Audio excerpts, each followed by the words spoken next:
வாழ்க வையகம், வாழ்க வையகம், வாழ்க வளமுடன். அருளாசன் அருள் தந்தை வேதாத்திரி மகரிஷி அவர்களும் இறைநிலையும் என்னும் சுக்குமமாக எழுந்தருளி 8/5/2024 புதன்கிழமை இன்றைய நாட்காட்டி வரிகளுக்கான கைவரிகளையும் அதற்கான விளக்கத்தையும் சிறப்பிக்க வேண்டுமாய் சங்கல்பம் மேற்கொள்கிறேன்.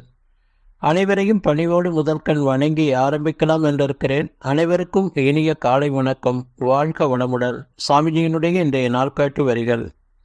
அறிவு முழுமையெய்தும் போது உலகம் ஒரே குடும்பமாக தோன்றும் என்று சாமிஜி நமக்கு இந்த நாட்காட்டி வரிகள் கொடுத்திருக்காங்க. இதற்கான கவிதை வரிகள். உயிரறிந்தால் அறிவறியும் உண்மை தோன்றும், உலகமெல்லாம் உயிருக்குள் இருக்க காணும், உயிரறிந்த அறிவானை உலகை நோக்க உயர்வு தாழ்வுலா சமநிலை சித்திக்கும், உயிரறிய அறிவு நிலை மாயையாகும், ஒப்பற்ற உயிரறிய ஞானமாகும், உயிராயும் அறிவாயும் ஓங்கும் உயர் மறைபொருளான் உண்மை தேர்வோம் என்று சாமிஜி இந்த கவிதை வரிகள் கொடுத்திருக்காங்க. மகன் திருமூலர் சொல்லும்போது, மேவிய ஜீவன் வழிவது கூறிடில் கோவின் வயிறொன்று நூறினை கூறிட்டு மேவிய கூறது 1000 ஆயினால் ஆவியின் கூறது 100,000 என்று சொல்றாங்க. பாரதியார் சொல்லும்போது, காக்கை குருவி எங்கள் ஜாதி, நீ கடலும் மலையும் எங்கள் கூட்டம் என்று சொல்றாங்க. வரிகள் என்ன சொல்லுது? அறிவு முழுமை எய்தும் போது உலகம் ஒரே குடும்பமாக தோன்றும். மனித பிறப்பு கிடைத்திற்கரிய பிறப்பு. இந்த மனித பிறப்பு என்பது வாழும் காலத்துல நாமே இறைவனாக இருக்கிறோம். ஒட்டுமொத்த பிரபஞ்ச தோற்றங்கள் அனைத்தும், ஜட பொருட்கள், உயிர் பொருட்கள் அனைத்தும் இறைநிலையே என்ற அந்த பூரணத்தை உணர்ந்து வாழக்கூடிய அந்த தெய்வீக வாழ்க்கை மனிதர்களுக்கு மட்டும்.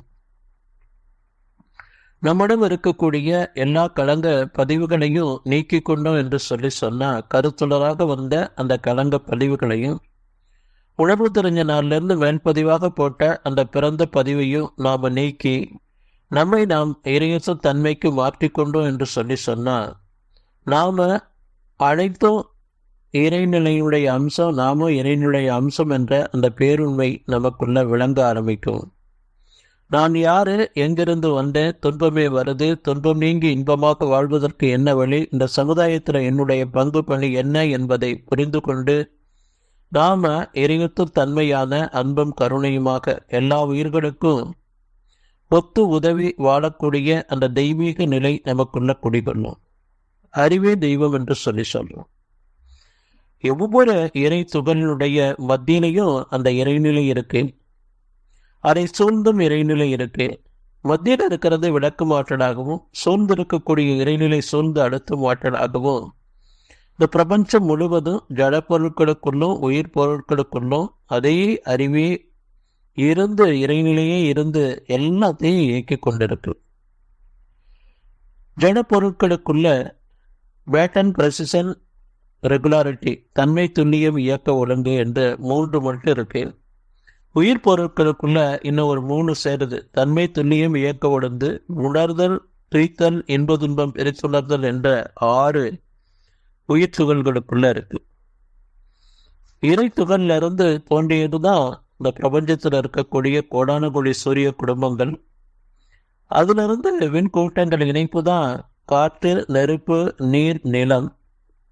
இந்த 5 பூதங்கள் திணிவுல பேரணுக்கள் பல இணைந்து ஒன்று கூடி இயங்கும் போது அணுக்களின் கரைசலால் ஏற்படும் காந்த மூலம் இறை துகள்கள் சுழன்று வரும்போது அந்த சுழற்சியில் உருவத்தின் மைய பகுதியில் ஏற்படும் தெளிவு கருமையமாக மாறி அந்த உருவத்தின் மைய பகுதியில் அமைந்து விடுகிறது. இதுதான் ஆன்மா எனப்படும் மறைபொருளாகும். இதை தாண்டி இருக்கும் உருவம் ஜீவ இனம் எனப்படுகிறது.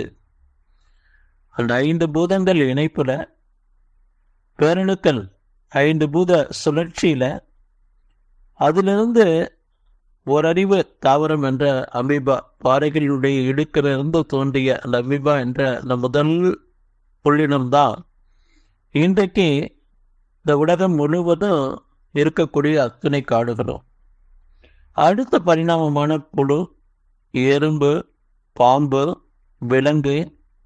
அந்த விலங்கின வித்திலிருந்து தோன்றியவன் தான் முதல் மனிதன். அந்த முதல் மனிதன் தொட்டு இன்று வரை இன்னைக்கு இந்த மைக்ரோ செகண்ட் பிறக்கக்கூடிய அந்த குழந்தைகள் வரையிலும் எல்லாமே அந்த இறை துகளிலிருந்து இந்த மைக்ரோ செகண்ட் பிறக்கக்கூடிய குழந்தைகள் வரையிலும் ஒட்டு மொத்தமும் இந்த இறைநிலையே என்ற அந்த பேருண்மையை நாம் உணர்ந்து வாழக்கூடிய அந்த தெய்வீக நிலைதான் நமக்குள்ள தெய்வீகத்தை கொடுக்கும் என்று சொல்லி இறைநிலை தவத்தில் இறுதியாக சொல்கிறாங்க. நாள் தவறாமல் இந்த தவத்தை ஏற்றி வந்தால் இறைநிலையே பிரபஞ்சமாக தன்மாற்றம் பெற்ற பேருண்மையும் அதுவே தானுமாக இருக்கக்கூடிய காட்சியும் அகத்துணர்வாகவே நிலைத்துவிடும். இந்த காட்சியில்தான் பேரியக்க மண்டலம் முழுமையும் இறை துகள்கள் என்னும் காந்த ஆற்றல் நிரம்பி இருப்பதும், இந்த காந்த ஆற்றலே மனமாக இருப்பதால் ஒரு ஜீவனின் மனமானது பேரியக்க மண்டலம் முழுமையும் உள்ள எல்லா ஜீவன்களுடனும் இணைத்து கொண்டிருப்பதும், ஒவ்வொருவருடைய கருமையமும் தனித்தனியே இயங்கிக் கொண்டிருந்தாலும் அவை அனைத்தும் இணைந்து ஒரே கோர்வையாக செயல்பட்டு கொண்டிருப்பதும், எல்லோருடைய உணர்வும் அறிவும் 1000 அலைகளுக்கு அடித்தளமாக உள்ள கடலில் போன்று ஒன்றாக அகக்காட்சியாகும். இந்த காட்சியில்தான் மனித மனம், மதம், அரசியல், பொருளுடைமை என்ற பட்டுதல்களிலிருந்தெல்லாம் விடுபட்டு அன்பும் கருணையும் இணைந்த பேரறிவாக ஒளிவிட்டு பேசும். இதுதான் மனிதனின் முழுமை பேறு, இறைநிலையின் சரித்திரம் என்று சொல்றாங்க. நன்றியோடு நிறைவு செய்து கொண்ட இன்றைய சிந்தனையை வாழ்க வளமுடன், வாழ்க வளமுடன், வாழ்க